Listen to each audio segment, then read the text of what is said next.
Terima kasih kepada Cetia Panyasika khususnya atas kesempatan yang telah diberikan kepada saya. Selamat pagi saya ucapkan pertama-tama kepada Yang Mulia Biku Damawudo Victor atau Bante Victor selaku pembina dari Cetia Panyasika. Romo Ramani, Bapak Ibu, Pasako Paskah sekalian yang berbahagia. Pertama-tama terimalah salam dalam Dhamma, terpujilah para Buddha, Sugihotu, Namo Buddhaya.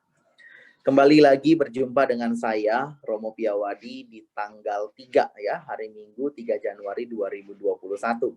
Ini merupakan kesempatan yang luar biasa sekali Bapak Ibu sekalian, memberikan kebahagiaan, kebanggaan khususnya dapat berjumpa dan bertatap muka langsung, meskipun kita melalui gadget masing-masing. Jadi dimanapun Bapak Ibu berada dan menyaksikan, mungkin melalui Facebook, melalui YouTube dan sebagainya, mudah-mudahan dengan setulus hati harapan saya, semoga Bapak Ibu selalu disertai dengan kesehatan, kesejahteraan, dan kebahagiaan untuk hari ini dan untuk selama-lamanya. Sebelum saya mulai lebih jauh, tentu saya tidak lupa mengucapkan selamat tahun baru 2021 kepada Bapak Ibu sekalian, kepada seluruh upasaka-upasika yang hadir, yang kebetulan menyaksikan video kali ini, atau menyaksikan tayangan live kali ini. Mudah-mudahan di tahun baru ini segala harapan, impian, dan resolusi di tahun 2020 dapat realisasi sebagaimana mestinya sesuai dengan apa yang kita harapkan dan kita cita-citakan.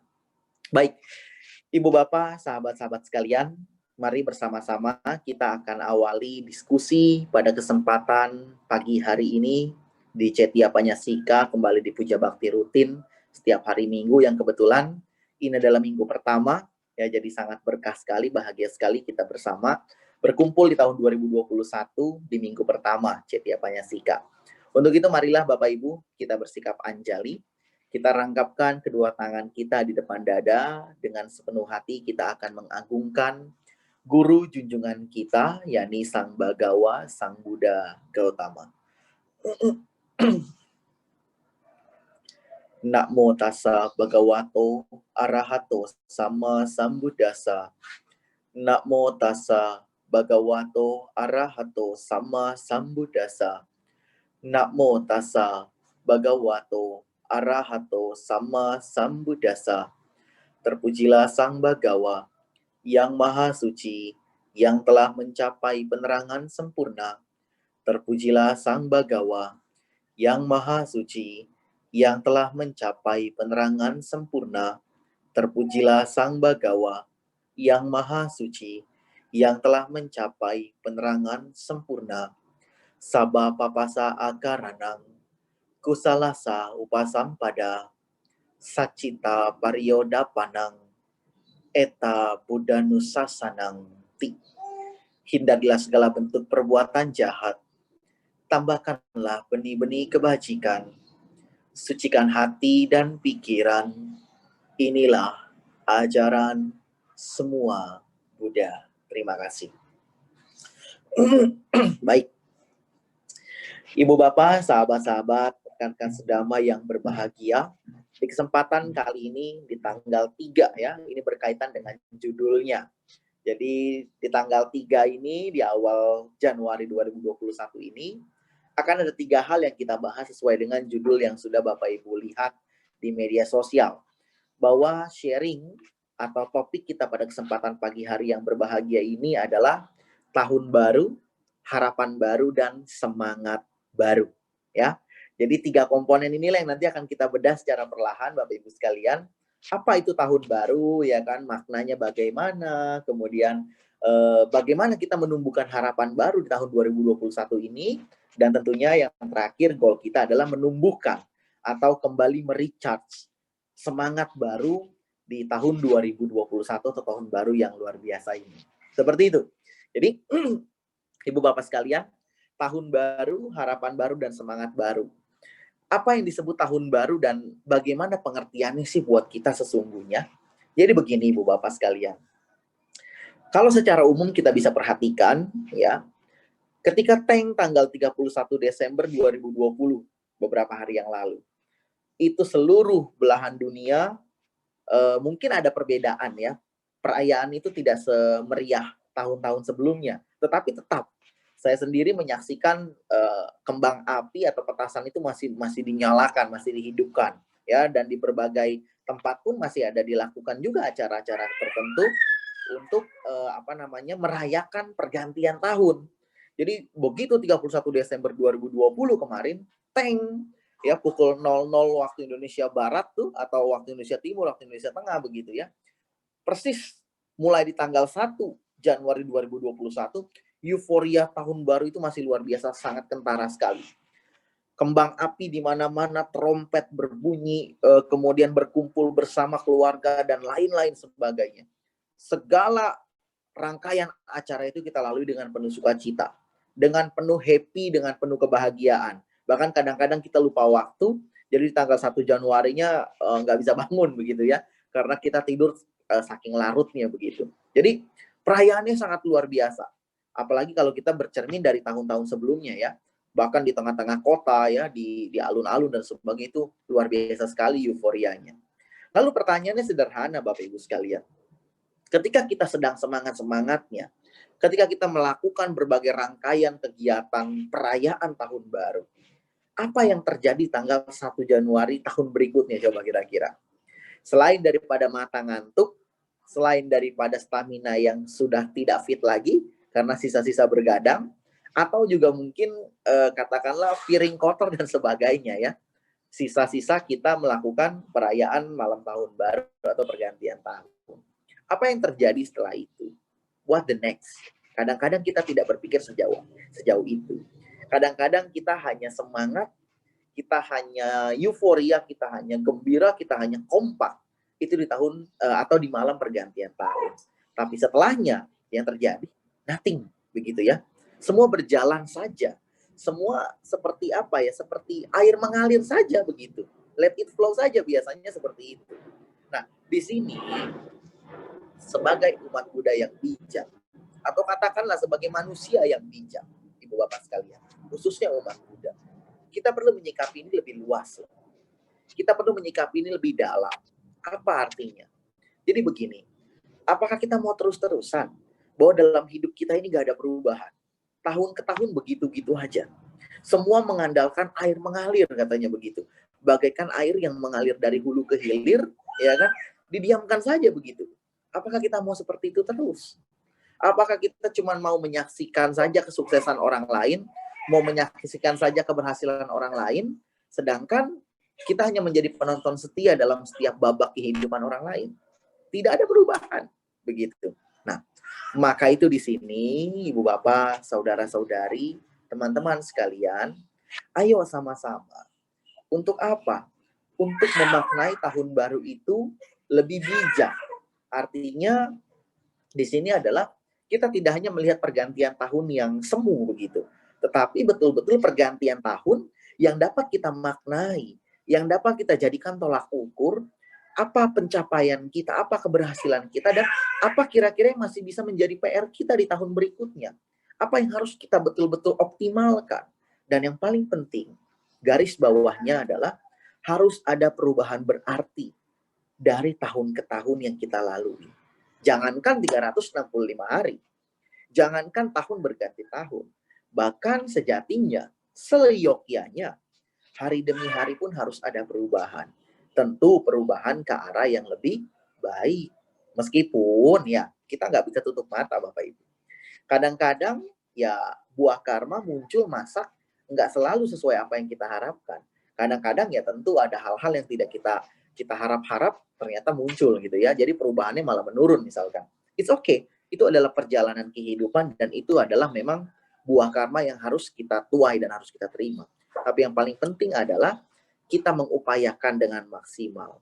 Bagaimana hari esok, bagaimana bulan depan, dan bagaimana tahun ini khususnya dapat menjadi momen yang baik buat kita. Memberikan perubahan yang luar biasa buat kita.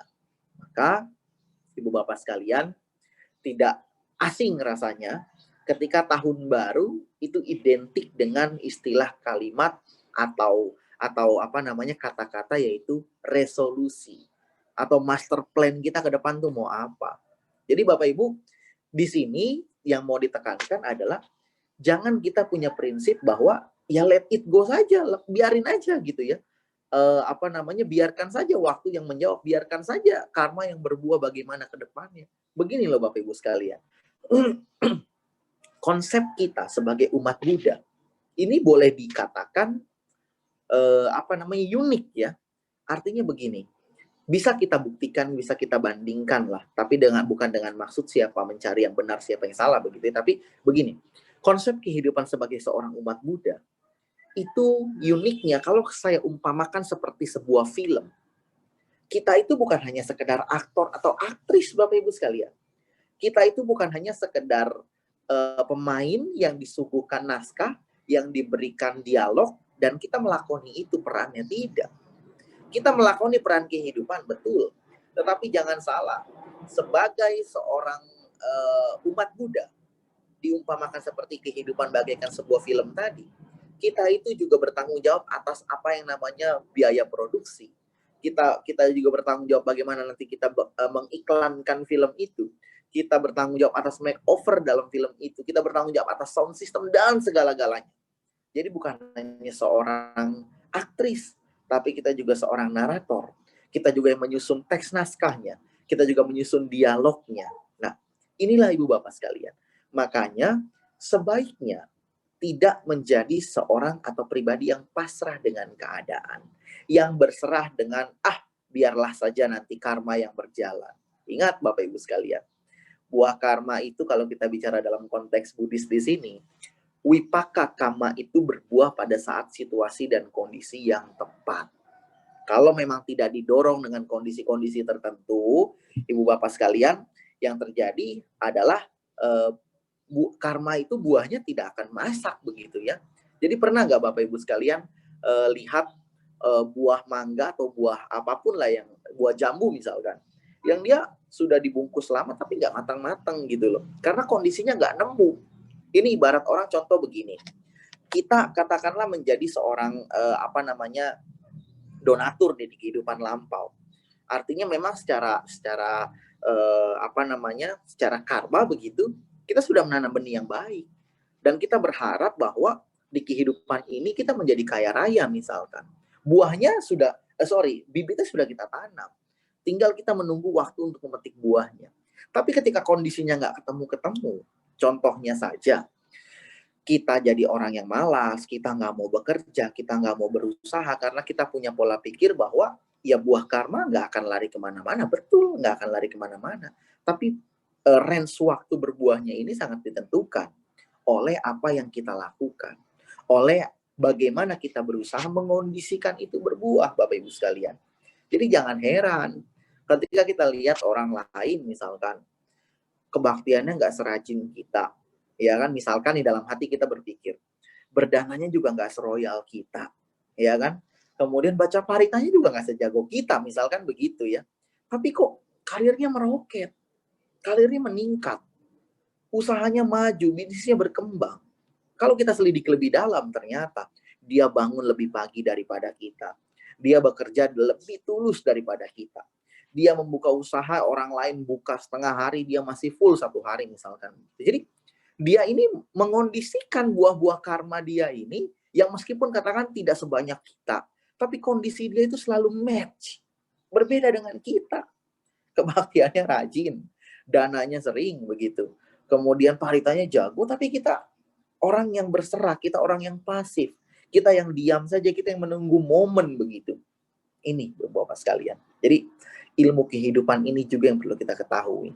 Maka di tahun baru, usahakan apapun ke depan, meskipun hari esok masih misteri begitu Ibu Bapak sekalian. Usahakan lakukan yang terbaik.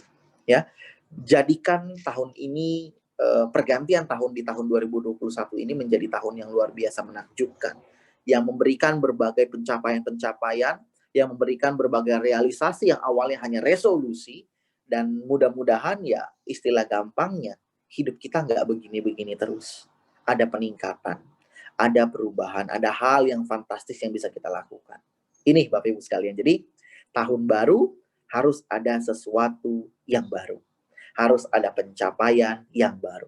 Jangan begini-begini aja. Jangan mau istilah kalau hidup itu flat begitu loh. Kita boleh punya keinginan, kita boleh punya harapan.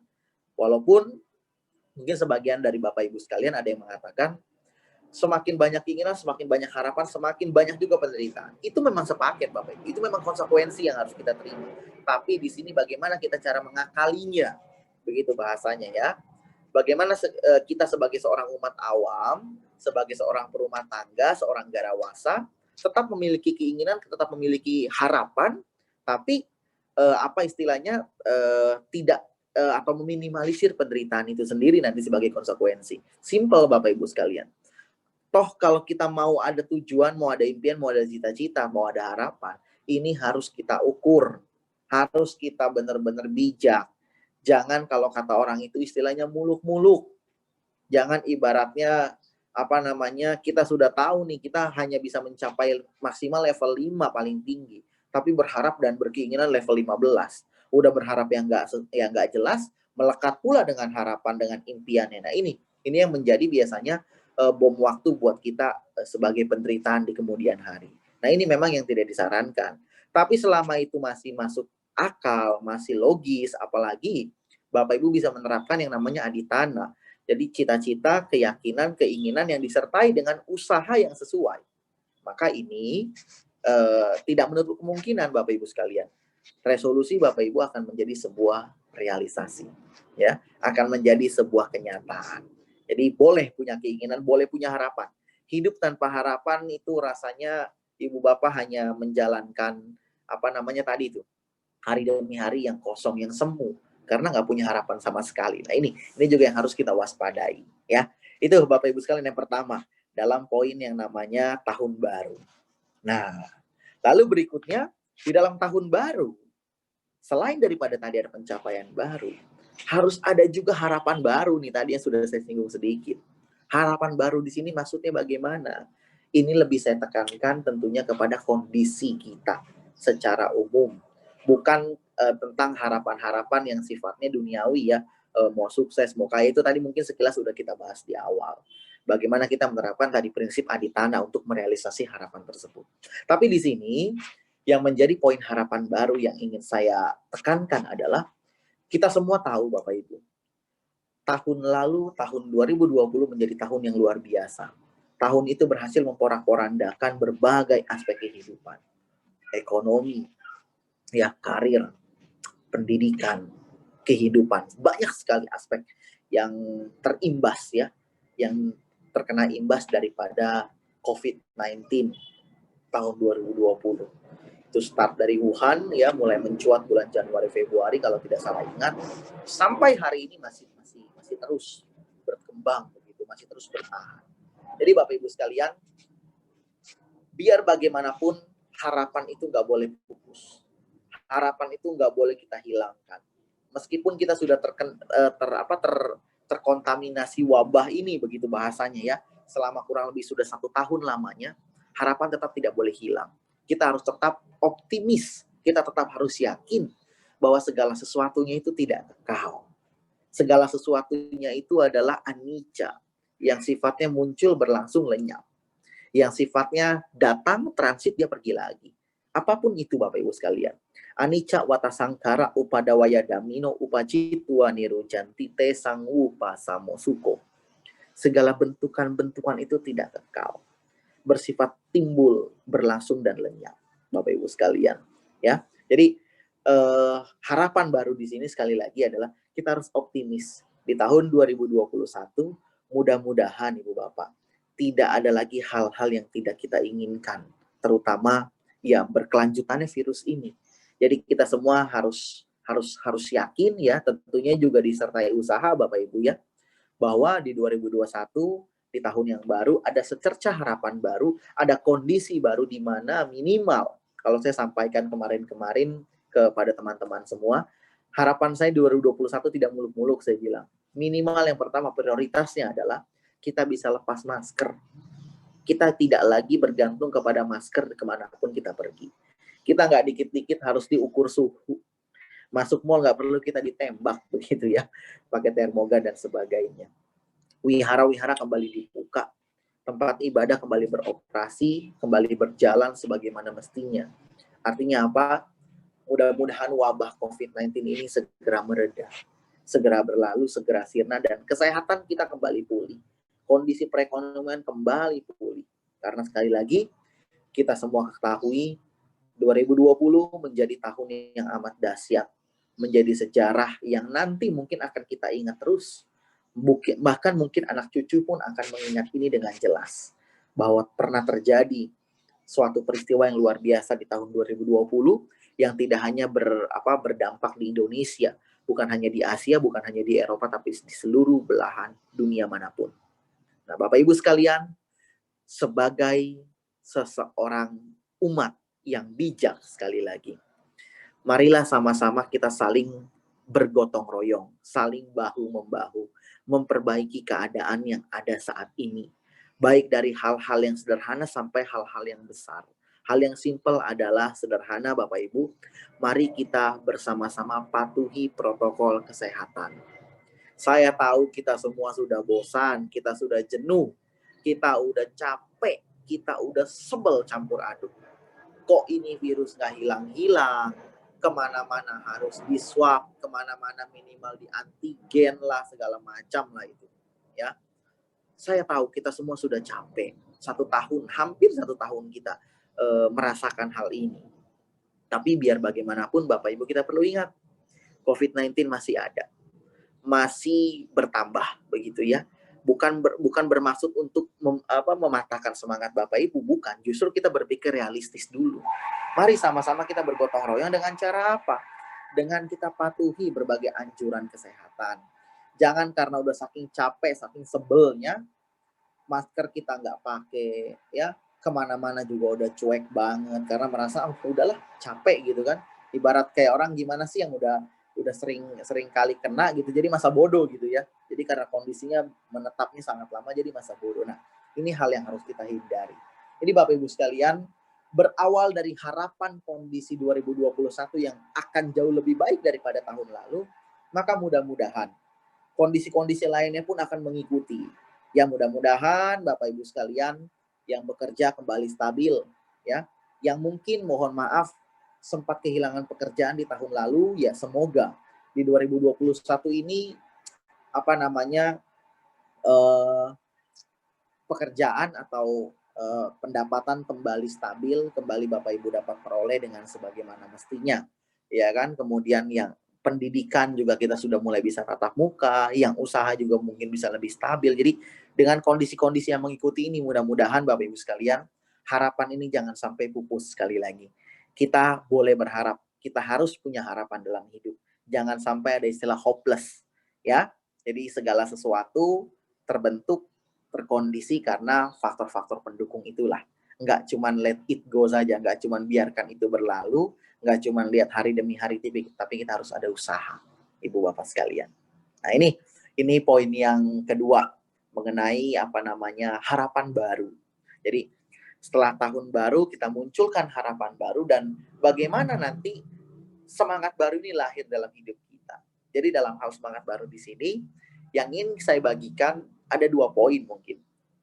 Yang pertama, Bapak Ibu sekalian, satu kata ajaib yang membuat hidup siapapun damai, yaitu marilah kita warnai tahun baru kita ini, kita warnai semangat baru kita ini dengan penuh rasa syukur. Ini yang pertama. Rasanya kalau kita pikir secara logis, antara semangat dengan rasa syukur ini agak berlawanan. Karena rasa syukur ini ibarat sifatnya kalem gitu ya. Diem, kalem ya kan. Tapi kalau semangat ini kan menggebu-gebu dan sebagainya.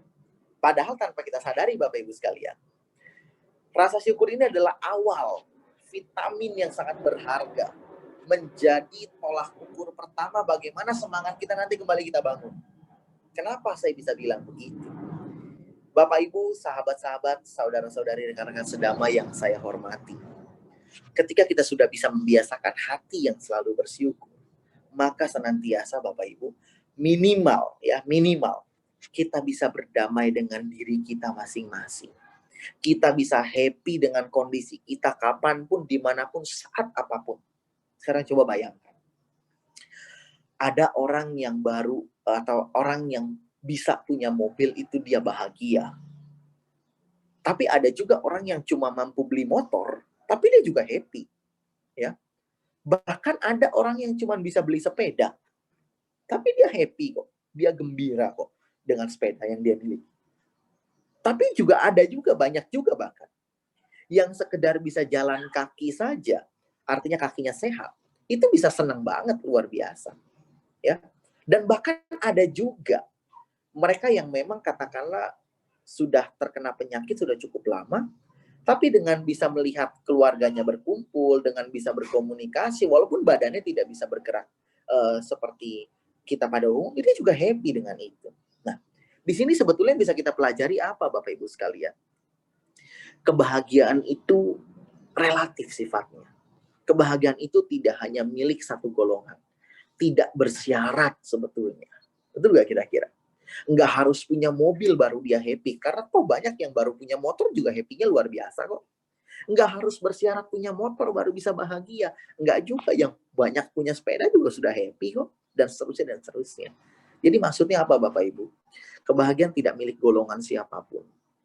Tidak bersyarat apapun bentuknya. Ya, yang namanya kebahagiaan atau happy ini. Lalu juga tidak ada di tempat manapun begitu loh. Artinya nggak ada di suatu tempat tertentu. Kita harus ke sana, kita harus ke sini, karena judulnya udah nggak bersyarat begitu ya.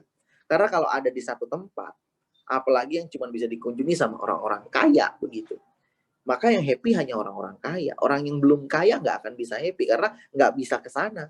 Dan semua tempat di dunia ini mungkin kosong karena orang-orang hanya bertujuan ke tempat tertentu yang dirasa tempat di mana kebahagiaan itu berada.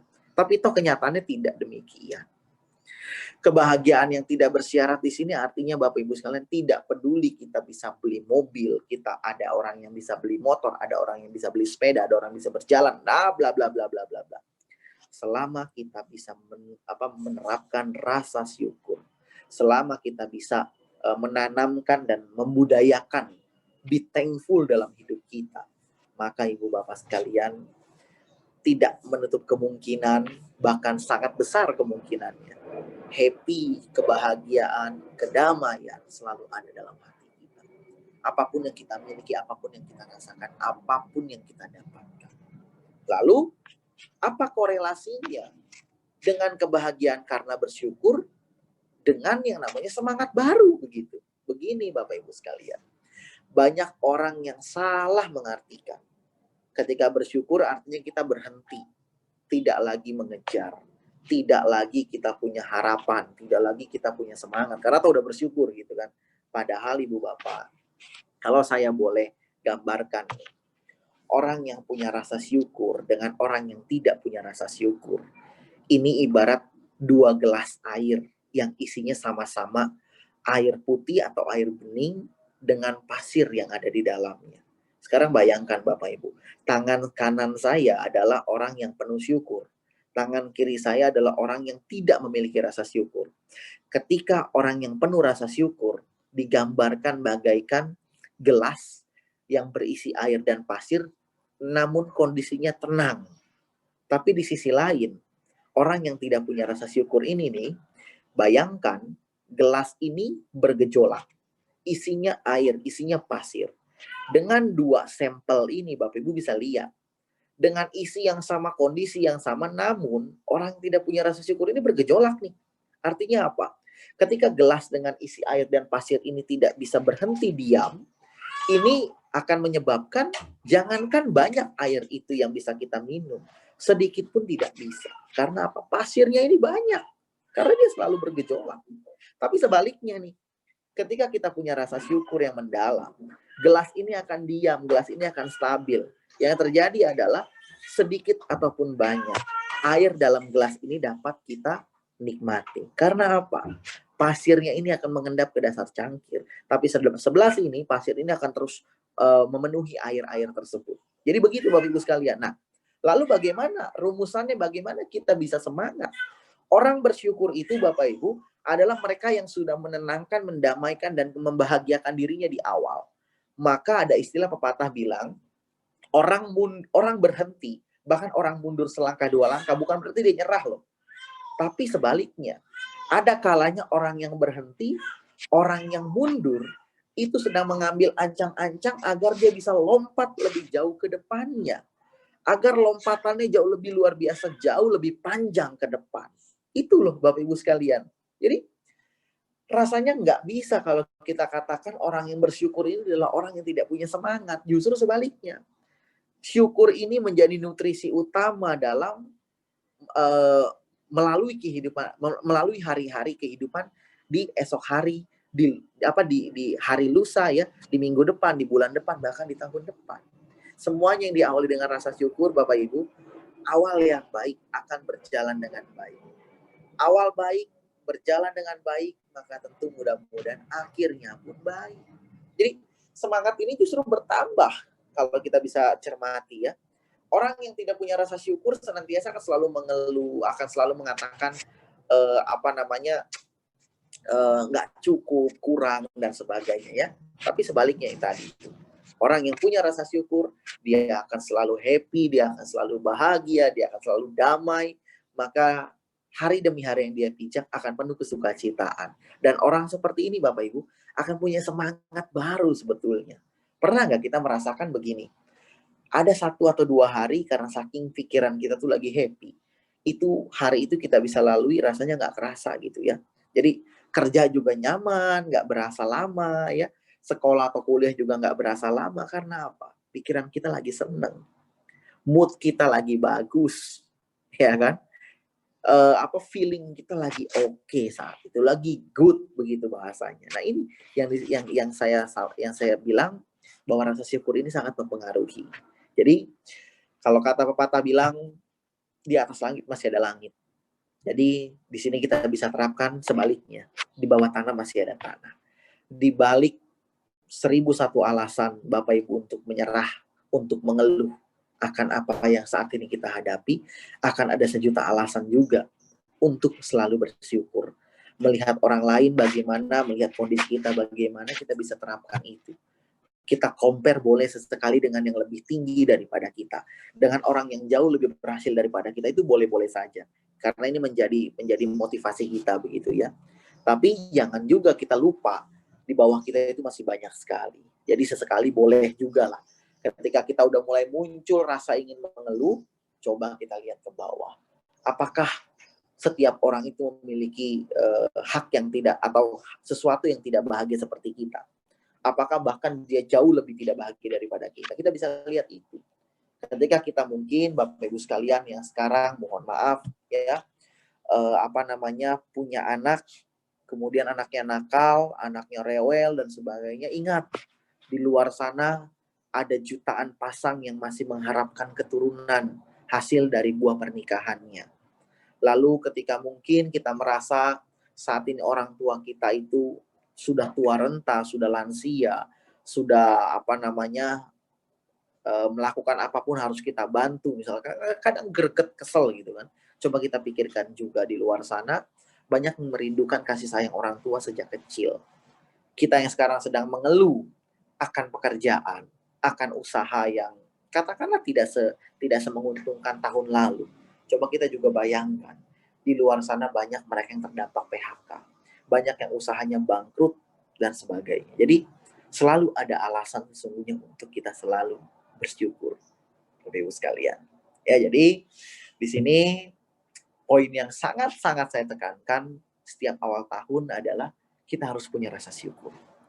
Dengan itu, kebahagiaan Bapak Ibu, kedamaian Bapak Ibu, teman-teman semua akan diawali dengan kedamaian hati.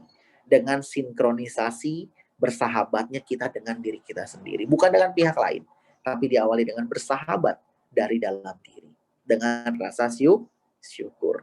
Ini yang pertama Bapak Ibu ya, dalam hal semangat baru. Nah, lalu yang kedua sekaligus menjadi pembahasan terakhir buat kita, bagaimana kita bisa melakukan refleksi diri untuk kembali menemukan semangat dalam kita menjalani kehidupan. Refleksi diri di sini adalah begini Bapak Ibu sekalian.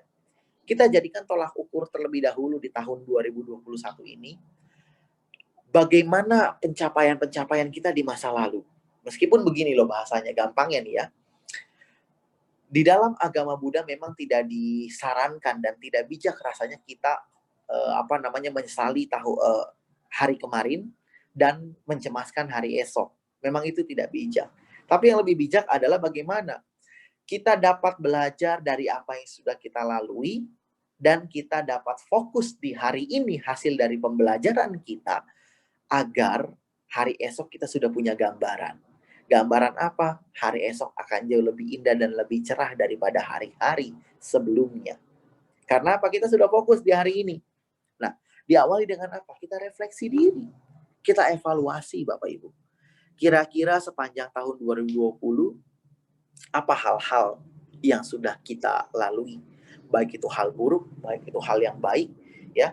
Kira-kira apa yang masih perlu kita kembangkan dan sebagainya. Ingat, jangan bergantung dengan keadaan. Ada pepatah Tiongkok yang berbunyi kira-kira begini, Bapak Ibu. Bird of the same feather flock together. Nah, ini dimaksudkan begini. Burung yang sama akan hinggap di dahan yang sama. Ibu bapak sekalian coba deh. Pernah nggak kita melihat burung gereja terbang? Itu ada burung Raja Wali tiba-tiba di dalam komplotannya. Ikut terbang. Nggak mungkin, ya kan? Kemudian katakanlah ada tiba-tiba burung puyuh begitu terbang. Kemudian ada burung walet ikut juga. Nggak juga. Burung begitu ya. Karena nalurinya berkelompok. Atau mungkin katakanlah kita pernah nggak lihat ke kebun binatang. Ada satu jenis binatang di kandang tapi digabungkan dengan lain. Misalkan buaya dikandangin bareng sama macan misalkan ya. Kemudian macan dikandangin bareng sama bebek misalkan. Kalau ini kusut jadinya kan. Kacau ini pasti hasilnya. Nah, maksudnya begini Ibu Bapak sekalian. Kita itu sebetulnya sebagai manusia punya soft skill yang kadang-kadang kita nggak pakai. Kita ini bagaimana Bapak Ibu bisa sukses di tahun 2021 nih, kembali ke tujuan awal begitu ya. Bagaimana kehidupan kita lebih meningkat ke depannya. Jadi begini, bird of the same feather flock together memiliki sebuah arti yang sederhana. Bahwa diri kita, lingkungan kita, dan komunitas kita ini akan menentukan masa depan kita. Akan menentukan jalan hidup kita Bapak Ibu. Apa maksudnya? Begini loh. Dengan kebiasaan itu akan muncul yang namanya karakter, terbentuk sebuah karakter dari yang namanya kebiasaan yang berulang, habit, ya kan? Karakter ini akan menentukan bagaimana masa depan kita ke depannya, Bapak Ibu sekalian. Kita punya karakter yang rajin, kita punya karakter yang disiplin, kita punya karakter yang malas, kita punya karakter yang pemarah dan sebagainya. Itu dibentuk dari kebiasaan. Dan ingat, hasil daripada pembentukan karakter tadi akan sangat erat kaitannya dengan masa depan kita.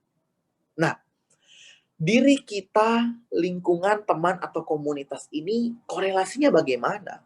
Bapak, Ibu, dan sahabat-sahabat sekalian, kita bisa belajar dari burung tadi.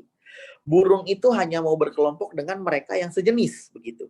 Dengan mereka yang katakanlah satu rating, satu level, begitu ya. Nah, bagaimana dengan kita? Cobalah Bapak Ibu kita refleksi diri. Apakah sepanjang tahun sampai hari ini katakan, kita sudah berada di tempat yang sama atau di tempat yang sesuai? Apakah kelompok-kelompok yang sekarang kita gauli sesuai dengan apa yang kita harapkan? Apakah komunitas yang sekarang kita ikuti sesuai dengan cita-cita dan harapan kita? Itu hanya Bapak Ibu yang tahu.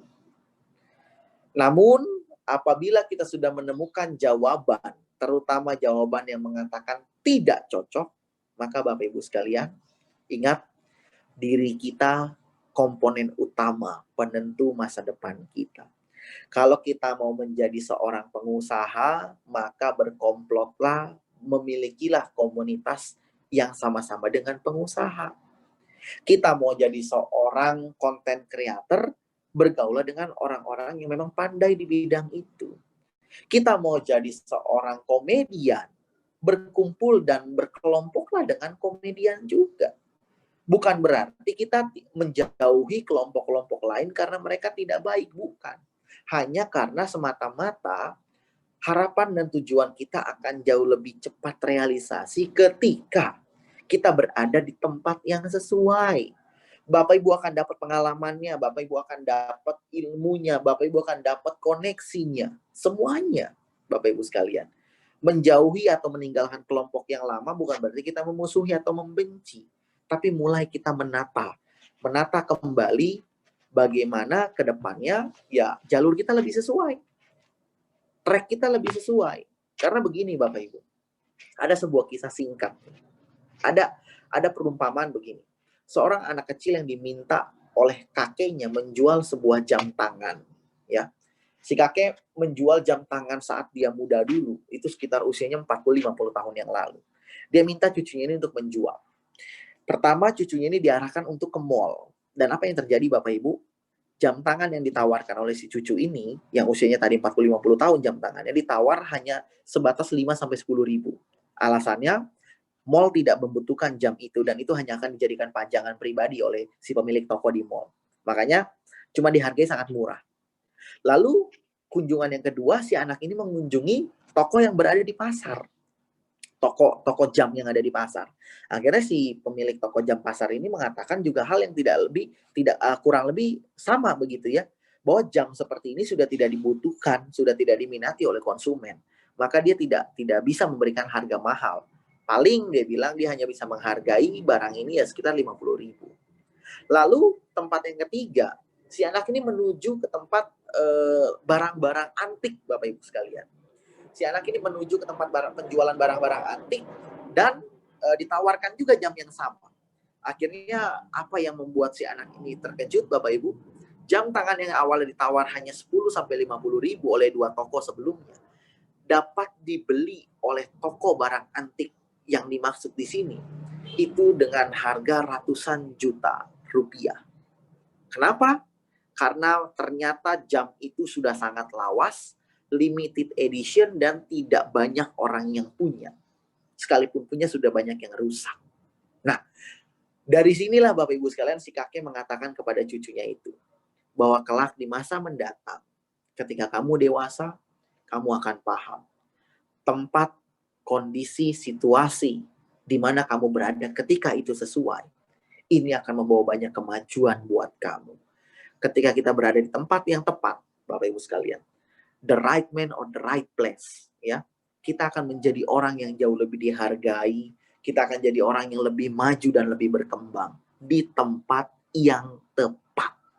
Itu loh Bapak Ibu sekalian. Jadi seperti jam tangan tadi, karena dia tepat, karena dia lawas, dia berada di toko barang antik, maka harganya pun akan meningkat. Nah, sama dengan kita. Ketika kondisi kita dipenuhi dengan orang-orang sekitar kita yang sesuai, lingkungan, circle kita yang sesuai, maka Bapak Ibu sekalian, niscaya harapan, cita-cita kita akan semakin jelas, akan semakin mudah, akan semakin mampu kita realisasi sebagaimana mestinya, sebagaimana keinginan kita masing-masing. Jadi Bapak Ibu sekalian, refleksi diri yang saya maksud adalah hal ini. Jadi kita coba sama-sama sadari, sudahkah lingkungan kita ini benar sesuai? Ya, jadi semua kembali kepada kita. Kalau Bapak Ibu mau menjadikan tahun 2021 ini menjadi lebih bermakna, menjadi lebih berwarna, harus berani ambil pilihan.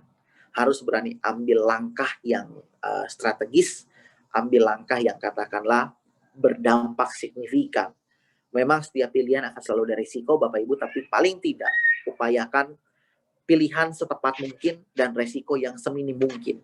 Begitu kira-kira. Jadi inilah Bapak Ibu dan sahabat-sahabat sekalian, kira-kira yang dapat saya bagikan bincang-bincang sederhana kita di kesempatan Minggu pagi ini.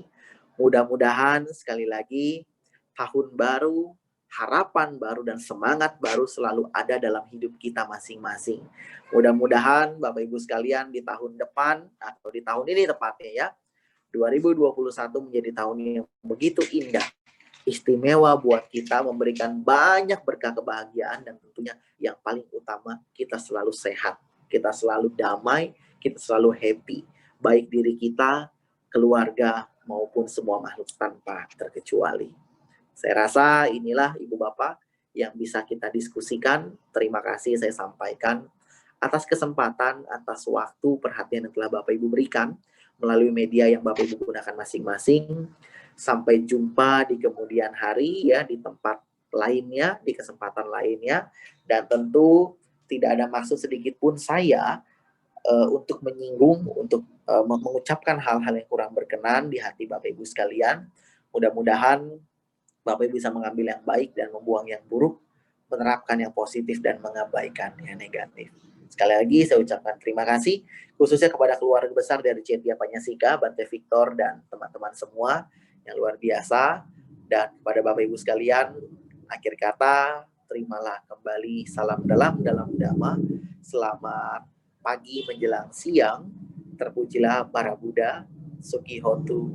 Namo Buddhaya.